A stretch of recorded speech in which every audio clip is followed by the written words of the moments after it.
Thank you all for coming this morning. We are really looking forward to a full day of discussion and programs and solutions. So this morning we start with a discussion, cultural heritage, crisis, and peace building. And I am very honored to call to the stage Irina Bokova, the former Director General of UNESCO and member of the Aleph International Council, David Bertolotti, Deputy Secretary General of the French Ministry of Foreign Affairs, and Gilles Charbonnier, Vice President of the International Committee of the Red Cross. And moderating the discussion this morning is Michael Moller, former UN Undersecretary General and Director General of the United Nations in Geneva, and also a member of the Aleph International Council. Please take your seats.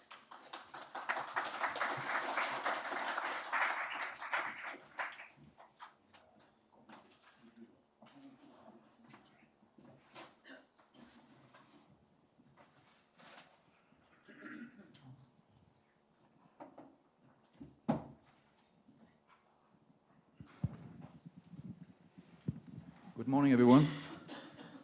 Happy to see so many here so early in the morning. We have, as you've just heard, a really strong and interesting panel to sort of set the direction and the tone for the conversations during the day on how cultural heritage can be part of peacemaking, part of development, part of the way that we deal with crisis to a greater extent than it has been so far.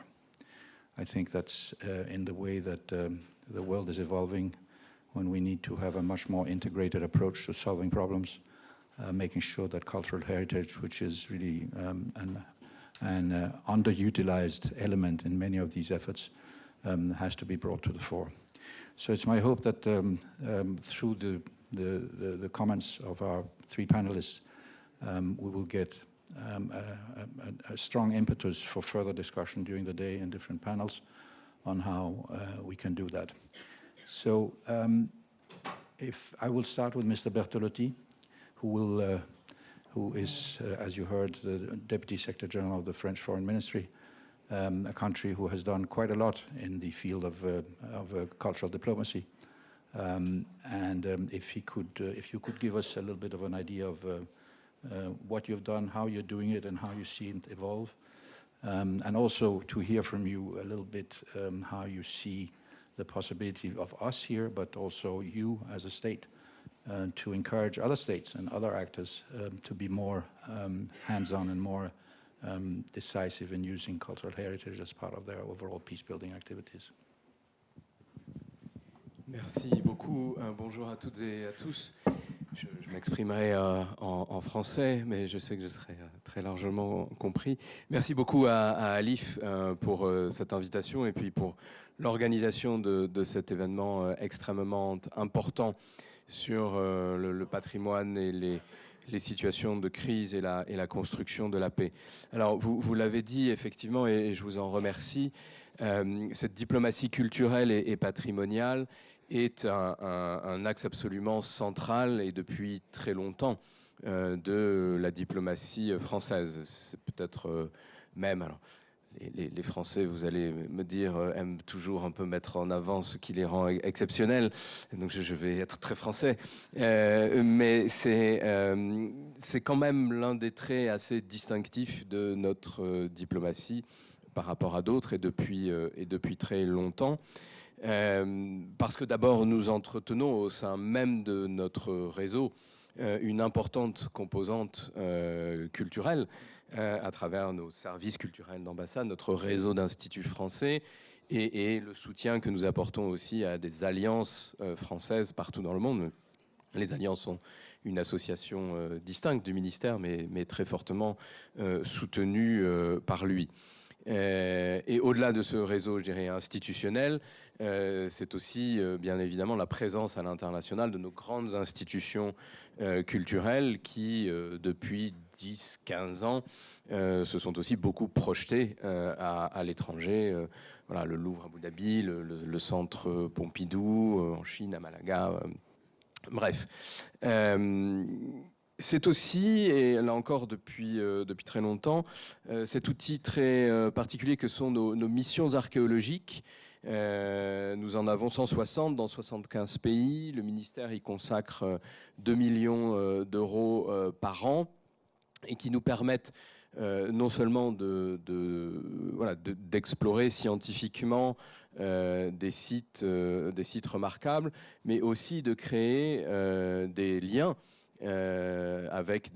entre équipes scientifiques et des coopérations partout dans le monde. D'ailleurs, souvent, ces missions s'appuient également sur le réseau de nos instituts de recherche à l'étranger. J'ai bien connu là où j'étais en poste, l'Institut français du Proche-Orient, qui travaillait étroitement avec nos missions archéologiques. Ce sont également, et je pense que c'est une vraie spécificité française, des experts techniques en matière de patrimoine. Nous n'en avons pas beaucoup, mais bien ciblés. Nous en avons une dizaine dans le monde. Alors d'ailleurs plus spécifiquement en Afrique. En Côte d'Ivoire, au Ghana, en République démocratique du Congo, qui sont alors là auprès des gouvernements pour aider à la mise en place de politiques patrimoniales, de politiques de sauvegarde, pour des politiques muséales.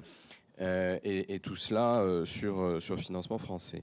Et puis, enfin, c'est une part de notre aide publique au développement qui est consacrée à des projets dans le domaine du patrimoine, parce que nous estimons que cela revêt un haut potentiel de développement humain, et en vérité, d'ailleurs, pour nous, ça répond à un objectif de développement durable, au 11e, sur villes et communautés durables, et voilà, et ça nous amène à intervenir au Cambodge, sur les églises de la Libella, au Bénin, dans le futur musée des rois et Amazones.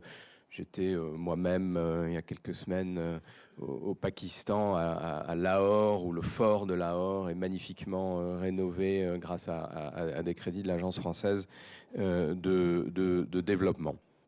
Donc voilà, tout ça pour dire qu'effectivement, c'est pour nous une vision globale et qui peut-être d'ailleurs, je rajouterai un point, s'intègre aussi dans des politiques, dans des aspects de politique étrangère peut-être un peu plus hard, si on fait cette distinction entre le soft culturel et le hard plus classique, puisque par exemple, nous avons désormais complètement intégré la lutte contre les trafics de biens culturels comme axe de nos politiques de sécurité et de lutte contre des réseaux criminels.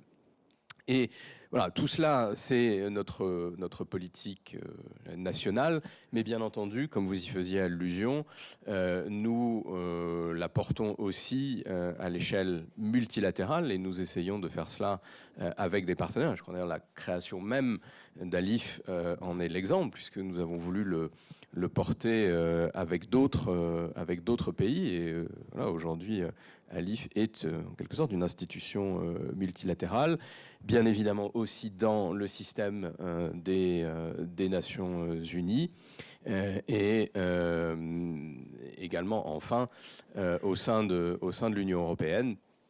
D'ailleurs, l'Union européenne est devenue aussi un soutien d'Alif, mais évidemment intégrer cette dimension culturelle et patrimoniale à l'UE est très important pour nous. Thank you very much. Merci beaucoup. Thank you for this broad overview, which gives us quite a good idea of what the possibilities are and some examples maybe to follow by others. Mrs. Bokova, let me turn to you. You're probably the one person in this room that knows most about this subject.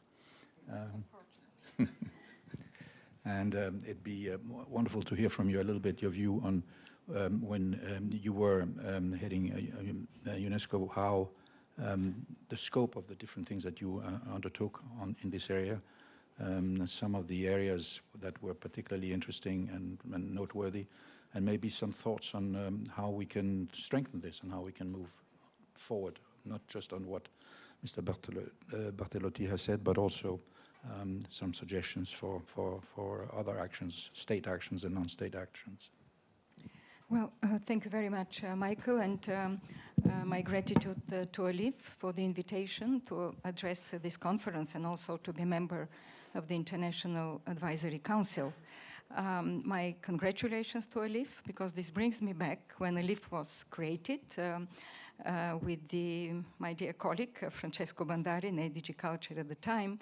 We were part of all the discussions at the beginning of Alif, and when I see what incredible work Alif is doing with, I would say, small stuff, small resources, but with a huge impact, it gives me more optimism that nowadays the protection of heritage in conflict, but also in crisis of climate change, and I would like to say just a few words at the end also about that, is very well established in the political circles, in the expert community, in the decision makers. Now, because you asked me, Michael, how we did it, I never thought that my mandate will be within the context of destruction of heritage, conflicts, deliberate destruction of heritage, which started before, of course, with the Bamiyan Buddhas, and we thought it just one event that shocked the world, that it will never be repeated, and then came Mali, Timbuktu, and then, of course, we saw the Syria, Iraq. Of course, I didn't mention Mostar, the wars in former Yugoslavia, but I think there was kind of a negative momentum being built here, if I may say so. And the approach and the response that we were giving were concentrated on three levels.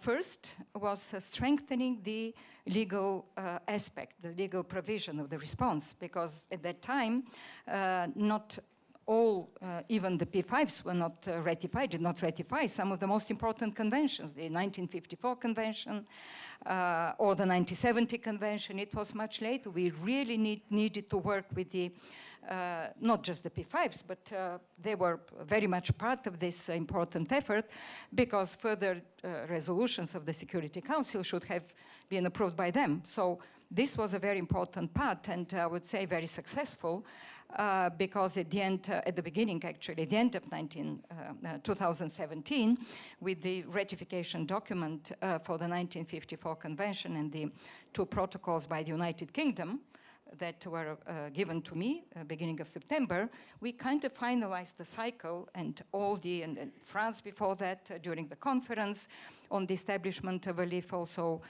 gave the ratification document of the additional protocol. So kind of the cycle was circled, but not entirely, because still there are countries which have to adhere, but this provided us with a lot more of opportunities to work with them. Then, of course, the second level was working closely with the United Nations and with the security and humanitarian part of it, broadly of multilateralism, I would say.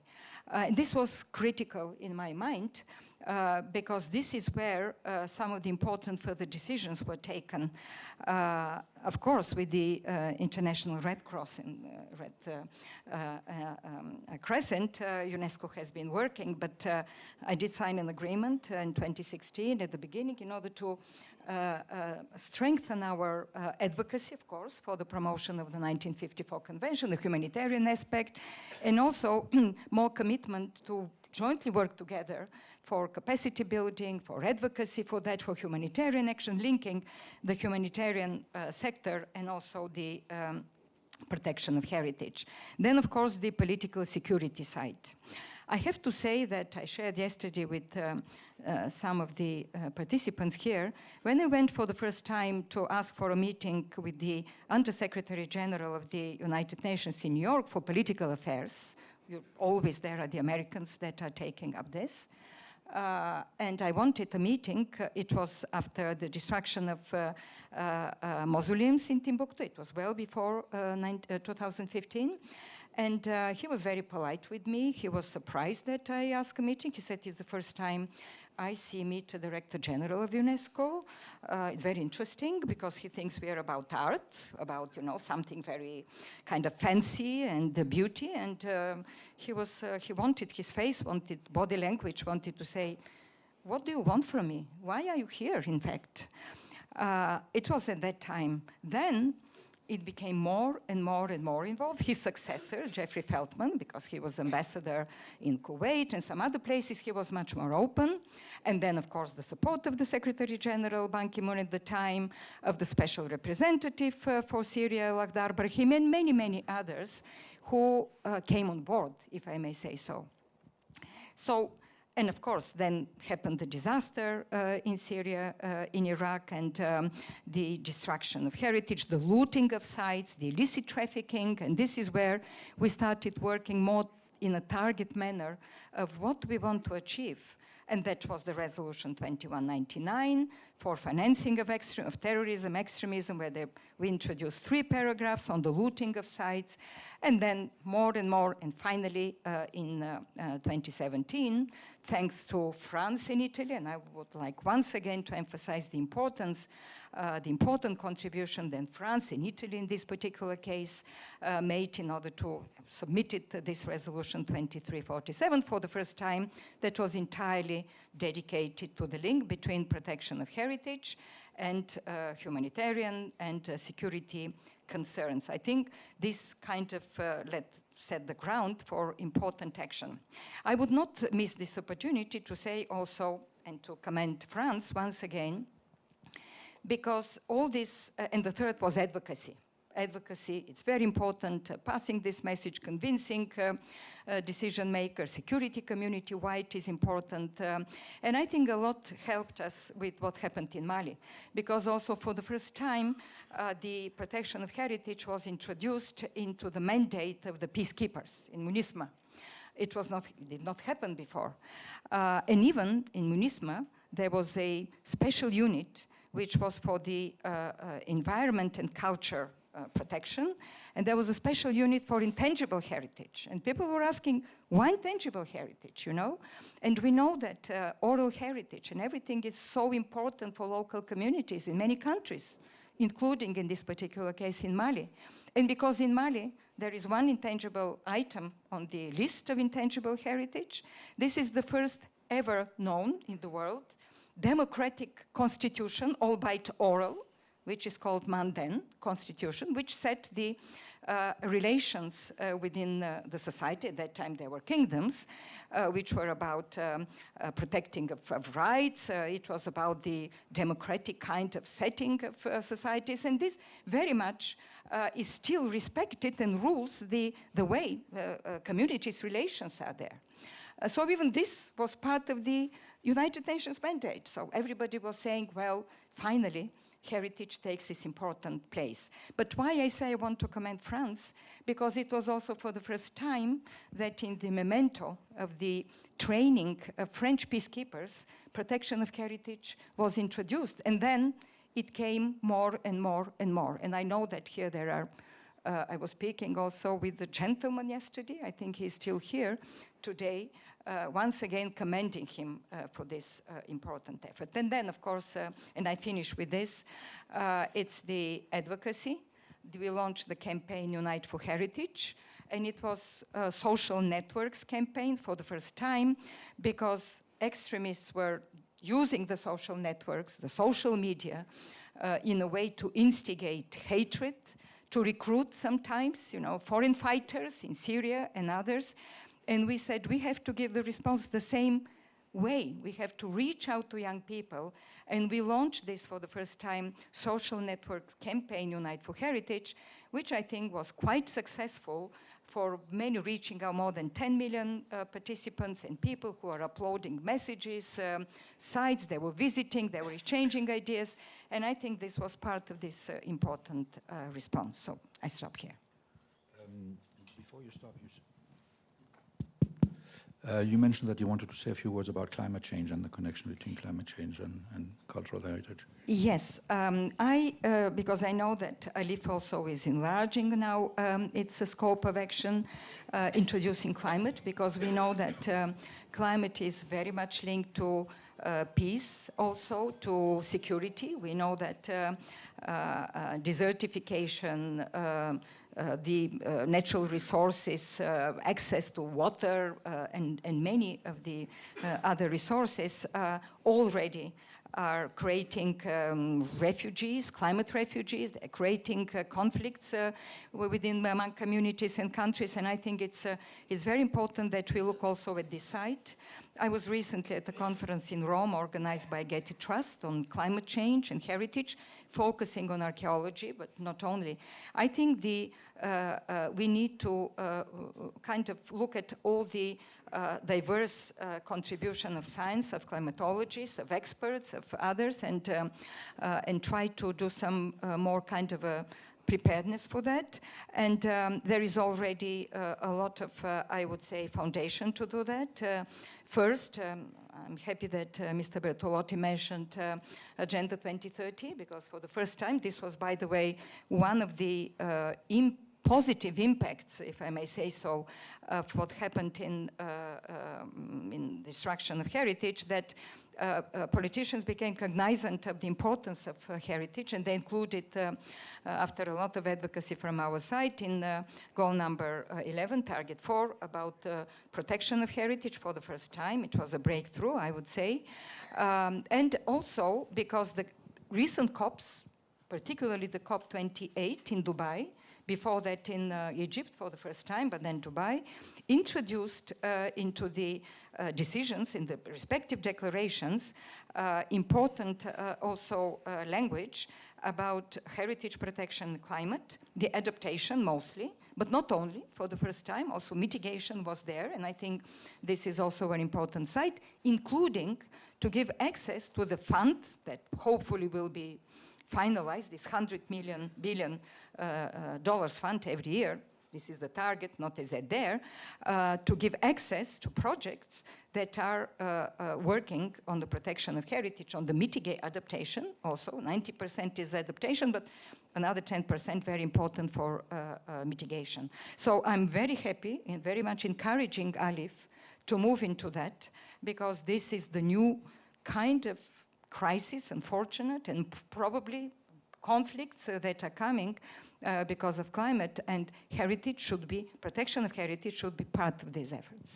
I agree with you. Thank you very much. And thank you for giving us this broad overview of the different elements that we need to keep in mind when we talk about heritage. Gilles Carbonnier is the ICRC, as you know, and is kind of the third leg of this effort this morning to give us, if you want, an impression of what happens on the ground, and how do you, in very practical terms, through the work of the ICRC, take into account the heritage when you deal with the huge humanitarian problems that you're dealing with. Thank you, Gilles. The floor is yours. Thank you very much, Michael, and good morning, everyone. I would like first to really commend ALIF for not only setting up this important event today, but for the critical work you are doing on an issue that actually our staff and delegates in today about 120 countries witness almost on a daily basis, which is the destruction of cultural heritage, monuments, cultural artifacts, and so forth. And we see it often as, you know, maybe the unintentional but collateral damage of hostilities. We see it, and it was mentioned also as part of the war economy of looting and trafficking.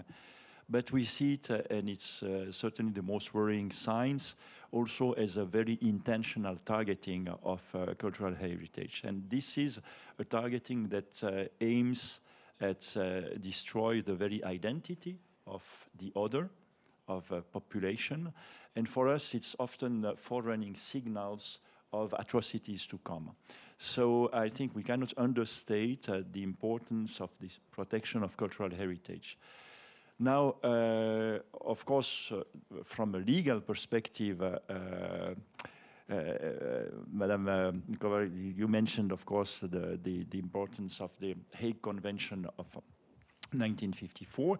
Last year, I had the pleasure to be in The Hague for, to mark the 70th anniversary of the convention and to restate the type of partnerships and joint work that we try to do together with UNESCO, also with Blue Shield concretely, to try to better protect cultural heritage in armed conflicts.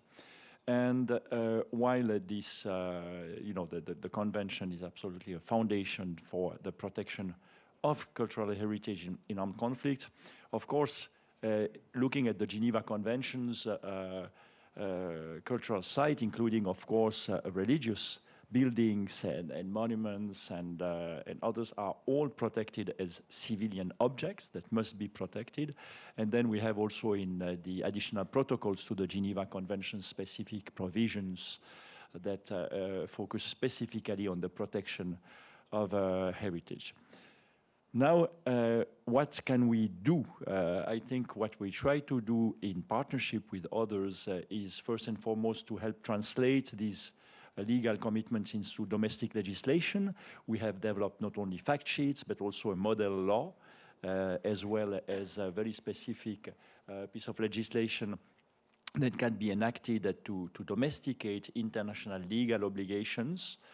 And then we engage with the militaries. We engage with the militaries all the way from introducing and making sure that the protection of cultural heritage is reflected in military doctrine, down to the fact that it should be part and parcel of the dissemination of international humanitarian law in practical terms when it comes to training and curricula, military curricula. And finally, to have appropriate monitoring and sanction mechanisms in place in case there is violations of legal obligations to protect and defend cultural heritage. This being said, we continue to witness, as I say, across the Sahel, in the Near and Middle East and beyond, destruction. And we need to indeed come together and try to see, as you have done also with peacekeepers, with others, to always bring this as a matter of priority. And of course, sometimes when we do have to prioritize, we say, well, we will prioritize protecting hospitals and trying to save lives. But as I mentioned, we see that it's part and parcel of the very identity of distinct groups. And often it's also part and parcel of sentiment that, yes, people can go back to their place if they have been displaced, and that peace and normalcy comes back because their cultural heritage is protected, restored, and is there also for them as a symbolically extremely important aspect of peace building and maybe the last point I'd like to make is more about intangible goods and which are part of our common humanity. And we discussed it before with Elizabeth Decré-Warner just before the session. At the ICRC, we have done a lot of work to see how much the Geneva Conventions actually derive from wisdom, traditions, and norms that are embedded in all civilizations and religions. So we have done work on Buddhism and international humanitarian law, on Islam and international humanitarian law, Christianity, and so forth. But I was also very touched when a judge, Vice Minister of Justice in Egypt, handed me over a papyrus with the standing order of Pharaoh Thutmose III in 1450 BC, saying to his troops who were going to attack the Hittites, very simple things. Women and children, protect them. If an enemy is injured, you will give him a helpful hand. if you make enemy captive, you will treat him or her humanely. So it's basically the basic tenets of the Geneva Conventions that were set in stone in our orders given, well, way before it was codified and happened to be codified in Geneva some 80 years ago. So I just want to mention that as part of our common heritage, and it's key to preserve this common heritage to avert dehumanization, because after all, the destruction of cultural heritage often is the beginning of dehumanization of the other. Thank you very much, Gilles. I will give the floor to Irina for a short panel, and then we'll turn to questions from the floor. But before doing that, I wanted to thank you all very much for your very comprehensive answers. You made my life as a moderator a lot easier than it would be.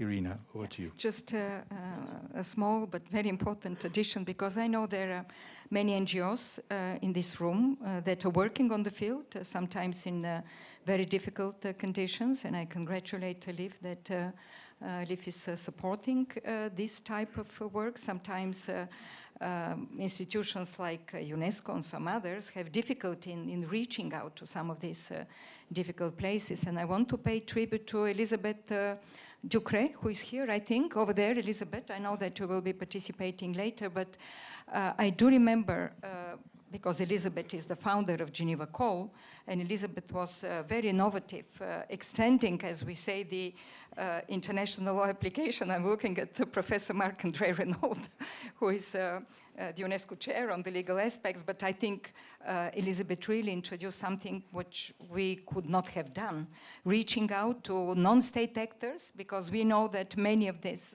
destruction happened by non-state actors, and officially, institutions like UNESCO, UN cannot get into a kind of a relations and cannot work. Even sometimes there are kind of proclaimed as terrorist organizations or something others. But Elizabeth did something very important to reach out to this and to introduce and to make advocacy for the humanitarian law to be respected, irrespective of what their status is. And I remember when Elizabeth came to my office at UNESCO, and because I appreciated very much Geneva Call's work, and we started talking what we can do together, and we signed an agreement, and it was an incredibly important work also on the ground, together, of course, with the teams of the ICRC.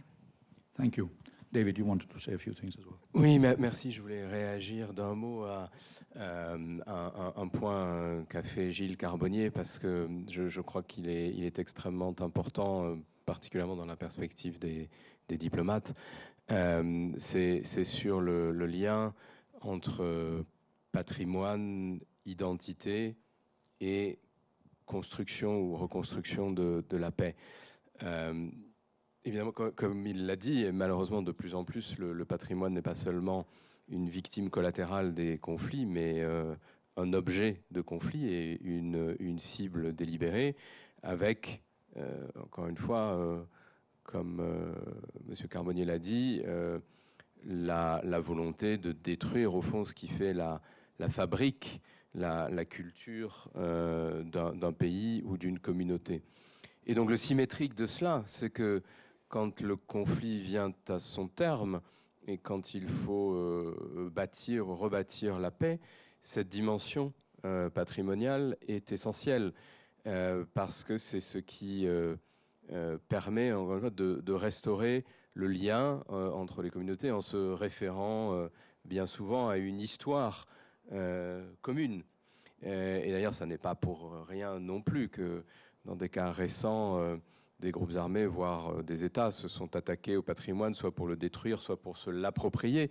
C'est pour changer le narratif sur la culture, sur l'identité nationale. Et donc c'est absolument cela, c'est ce lien entre les gens qu'il faut rebâtir. Et donc l'intérêt des diplomates aussi pour ces aspects patrimoniaux, ça n'est pas juste le goût des vieilles pierres, c'est parce qu'il y a quelque chose de très politique derrière cela. C'est aussi parce que cela fait appel souvent à d'autres acteurs. Bien sûr, les institutions étatiques, gouvernementales sont très importantes. Et d'ailleurs, quand on retrouve du temps et de l'argent pour s'occuper du travail du ministère de la Culture et pas seulement des armées et de la justice, c'est bon signe. Mais ce sont aussi évidemment les communautés scientifiques et les échanges qu'elles ont entre elles. Je pense au cas très intéressant de l'Ukraine, où ce sont les responsables muséaux ukrainiens eux-mêmes qui sont allés voir leurs collègues étrangers, et en particulier français. J'ai eu le plaisir de revisiter le Louvre-Lens il y a quelques semaines, et il y a des icônes ukrainiennes qui sont accueillies actuellement, mais c'est grâce à ce lien entre scientifiques. Ce sont des communautés locales, c'est-à-dire et des collectivités locales, un autre échelon d'administration qui peuvent aussi avoir ce souci de leur patrimoine local. Donc voilà, c'est recréer ce lien identitaire pour bâtir la paix, et c'est aussi faire appel à d'autres forces, notamment dans la société civile, dont on sait combien elles sont essentielles à la consolidation de la paix. Merci beaucoup. Merci à vous trois pour vraiment des présentations très riches qui donnent à penser. On a quelques minutes pour des questions. S'il vous plaît, présentez-vous et puis soyez bref. Thank you very much. Merci, Francesco Go ahead, Mandarin, yes. Former ADG Culture of IRENA, until 7 years ago. I have a question for Gilles. We all know that the 1954 Convention is a very disappointing treaty. In practically none of the recent conflicts was able to, really protect heritage. It's the fact. 1/3 of the member states have not signed. There are a lot of limitations on caveats inside. It's practically useless except for the training of the military. But then on the ground, useless. I think it's a fact. The only thing that we can think of is that to give power to organizations like you, those who goes inside the conflict, where everybody goes out, but you're not equipped for that. ICRC has that in the mandate, but it doesn't have the capacities. So my question is the following. Have you ever done a plan, a document, that I think will make a lot of noise if you did it, where you actually indicate what you need in terms of money, finances, and technical resources in order to operate what the convention cannot do? Thank you. Gilles? Thank you. Well, as I mentioned, we have not only provided a number of tools to especially states, fact sheets, model law, for the domestication of the commitments they have taken. We have also worked with them towards the universalization of ratification of the 1954 conventions. And then we have inserted this in some of the training we do provide both to armed forces, police forces, and at times we have also engaged a dialogue with non-state, with our usual dialogue with non-state armed groups on the topic. Now, what I see as possibility to go beyond, I was very much encouraged by some national societies of the Red Cross and Red Crescent. Recently, well, it's a country at peace, but the president, the younger president of the Costa Rican Red Cross, she said, okay, I did all this work with Blue Shields to make sure that the major cultural heritage sites of my country are protected with the Blue Shield, and we insert this then also in all the preparation work that we do, both in case of disaster or in case of violence, so that we take the necessary measures to protect and put, cultural artifacts into safe places, that we strengthen buildings, that we prepare in case of an emergency. And I think these are attempts that could be replicated with also organizations like the national societies of the Red Cross and Red Crescent, and possibly bringing us this up as pledges in the International Conference of the Red Cross and Red Crescent, where we have 196 states parties to the Geneva Convention, because I think it's always important to bring more visibility. We are at a time of shrinking resources for humanitarian work, and at a time of, unfortunately, a swelling of needs that we have to address.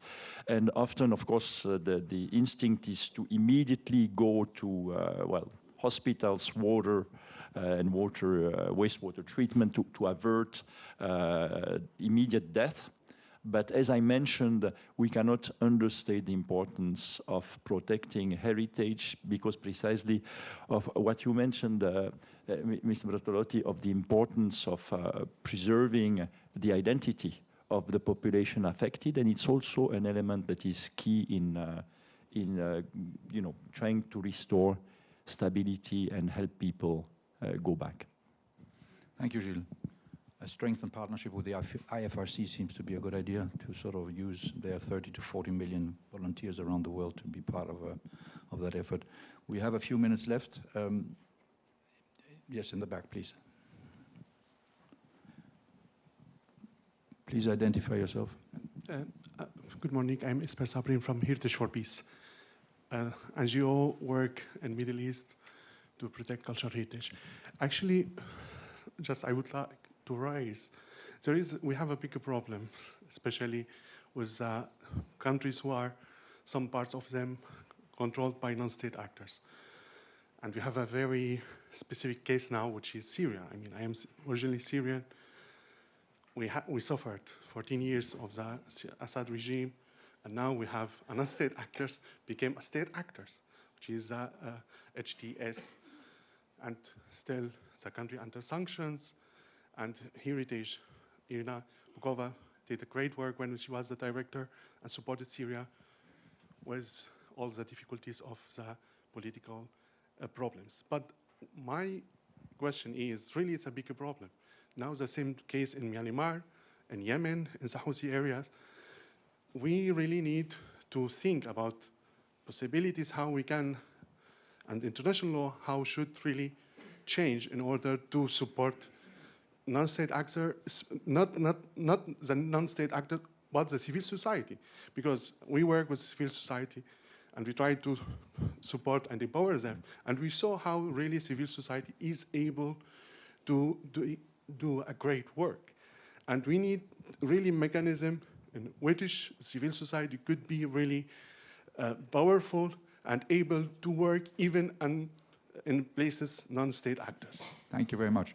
I'll ask Irina, maybe you can answer that. Yeah, I do understand the anxiety, the frustration, I would say the bitterness that you expressed, because it's a very kind of a shifting international environment, political environment. So in Syria we have a regime that used to be, and still I think is considered to be under certain sanctions and as a terrorist organization, but and sometimes we find ourselves, the multilateral system, I would say, in a reality which is different than what we think we should do. Right, Michael? You have been also in the UN. So we are constrained sometimes to work with such representatives. But at the same time, you are right that there is the civil society. That is why I mentioned the example of Geneva Call.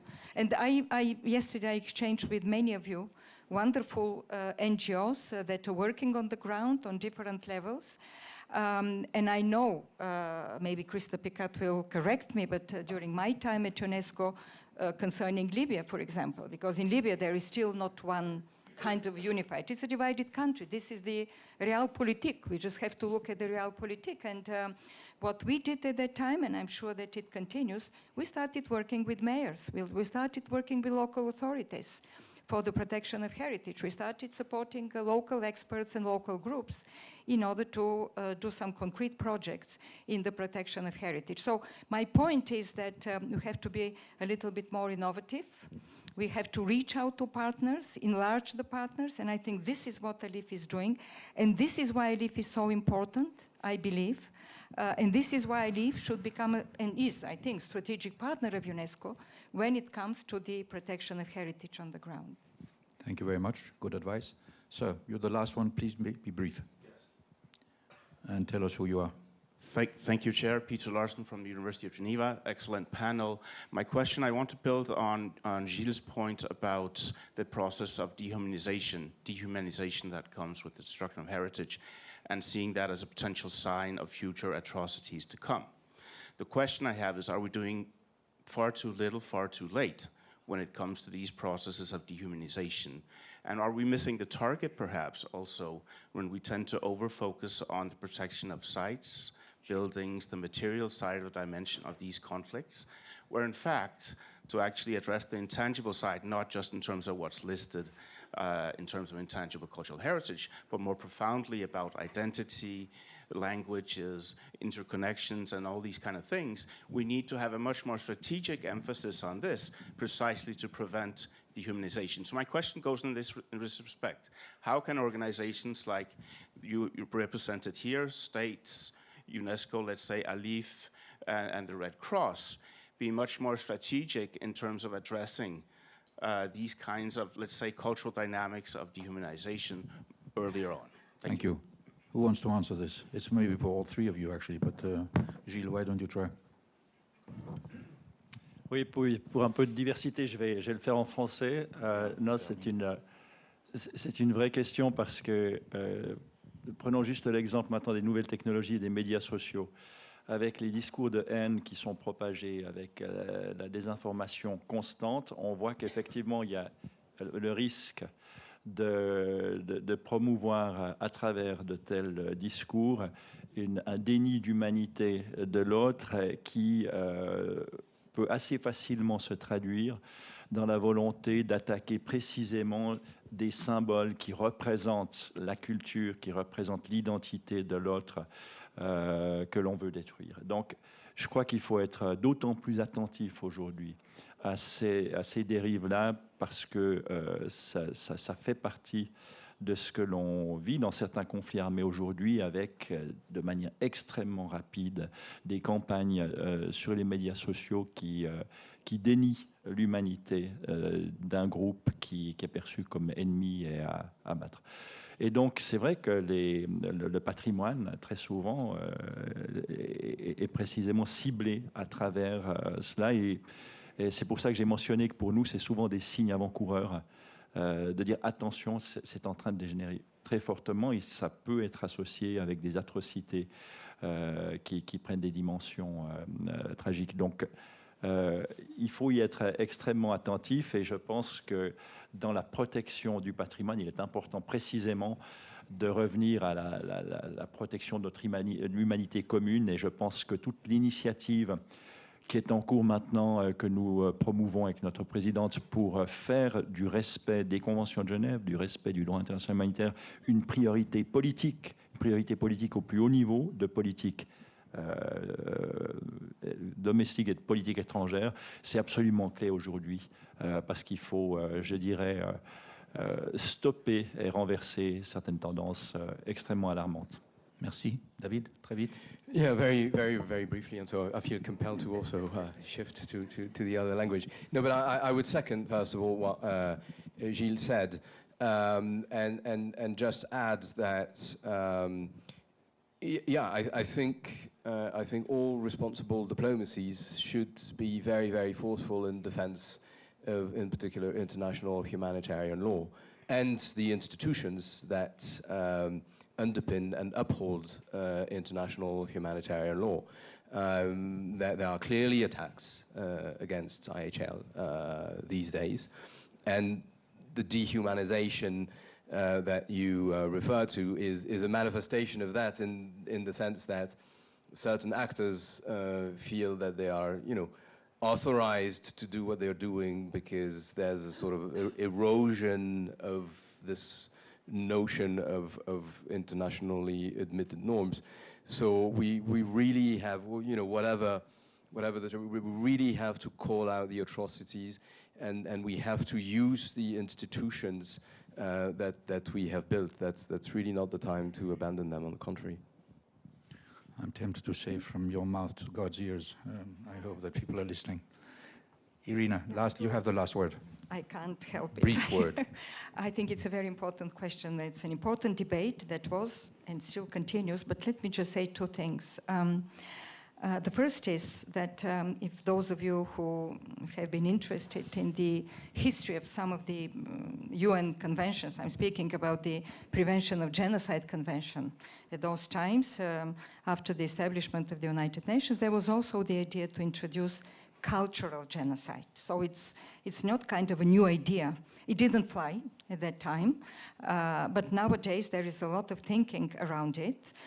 When everything happened, I call it cultural cleansing, because I didn't want to reopen the debate about legal aspects of cultural genocide or this or this or that. So this stays very high, I think, nowadays still, with the legal, so to say, experts. But the second thing is about destruction of cultural heritage, or rather enjoying your cultural heritage, preserving it as a human right.